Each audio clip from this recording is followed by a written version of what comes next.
Bom, vamos falar um pouquinho sobre os procedimentos externos que funcionam como sistemas de exclusão ou segregação do discurso. Para iniciar, é importante pontuar que toda essa nossa fala está pautada no livro As Ordens do Discurso, de Michel Foucault.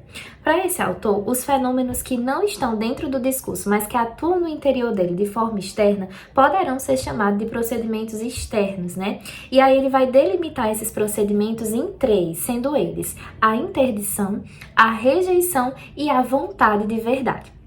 Inicialmente, vamos começar explicando o procedimento de interdição, né? Que para esse autor seria justamente a proibição que alguns grupos sofrem de circularem ou de realizarem determinados discursos, né? E como que isso acontece? Para Foucault, existe na sociedade um fenômeno chamado de privilégio, né? Então, esse privilégio, ele vai autorizar determinadas pessoas a falarem determinados discursos, né? Ou seja, não se pode falar sobre tudo e nem todo mundo pode se falar sobre tudo. Então, esse mecanismo de interdição, ele estaria mesmo interditando ou proibindo, né, determinados indivíduos de usarem determinados discursos. E aí, quando eu lia isso, me veio à mente, né, a escritora Carolina Maria de Jesus, em sua obra Quarto de Despejo, né? Carolina Maria de Jesus era uma mulher preta, pobre e moradora da favela, que não tinha muitos estudos, mas que sabia escrever e decidiu criar essa obra Quarto de Despejo como uma espécie de diário mesmo, né, onde ela relatava ali suas vivências, né, estando ali à margem da sociedade. E aí, por muito tempo, essa obra de Carolina Maria de Jesus, ela não foi aceita, né, pela crítica literária como literatura. Eles acreditavam que pudesse ser qualquer outra coisa, menos literatura. E por que que isso acontecia? Justamente porque Carolina, ela não reunia, né, todos os elementos que a colocassem em uma posição de fazer literatura. Até porque ela era mulher, preta, pobre, né? Até porque ela era mulher, preta, pobre e moradora da favela. Então, não existiam elementos que a colocasse dentro do grupo, né, que a enquadrasse dentro do grupo do fazer literário, né? Então, ela era mesmo a voz dela, naquele momento, o discurso que ela produzia, a literatura que ela produzia era silenciada, por assim dizer, e não era aceita dentro da crítica literária. E isso aconteceu não somente com Carolina, dentro da literatura, mas com outras mulheres também, como Adélia Prado, que por muitas vezes acabam sendo proibidas e sendo segregadas, de certa forma, desse fazer literário. Logo em seguida, o autor vai falar do movimento de rejeição, né? Para ele, esse movimento, esse sistema de rejeição seria, na verdade, uma forma de segregação ou de fazer com que alguns discursos sejam rejeitados em detrimento a outros, né? E aí, para falar sobre isso, Foucault, ele acaba trazendo um pouquinho a noção do louco e a forma como eles eram encarados lá na Idade Média, né? E aí ele vai falar que essas pessoas que possuíam essa insanidade mental, elas não tinham os discursos aceitos na sociedade. Então, eram discursos que as pessoas não consideravam, né? E que esse fenômeno ocorre até hoje, né? Alguns discursos são rejeitados em detrimento de outros, né? Que são legitimados e que são autorizados, né?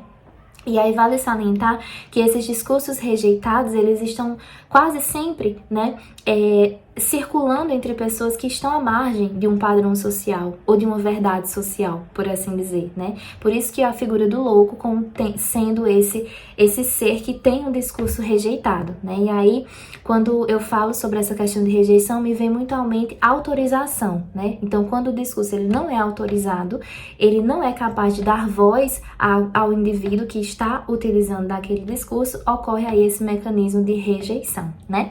E aí eu acabei me lembrando, diante desse mecanismo de rejeição, de um filme que ficou muito famoso na Netflix, o filme O Milagre da Sala 7, né, que tem como personagem Memo.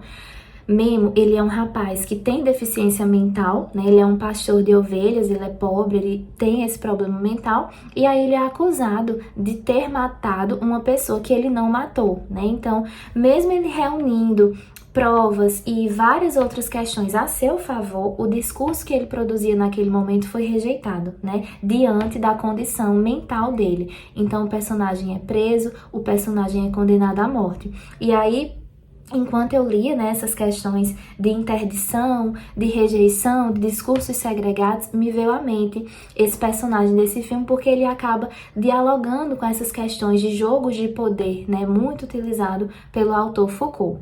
Para finalizar, Foucault vai falar do terceiro procedimento externo, que seria vontade de verdade, né? E esse procedimento da vontade de verdade, ele iria, de certa forma, trazer uma oposição entre verdade versus falsidade. E aí, alguns discursos socialmente seriam vistos como discursos racionais.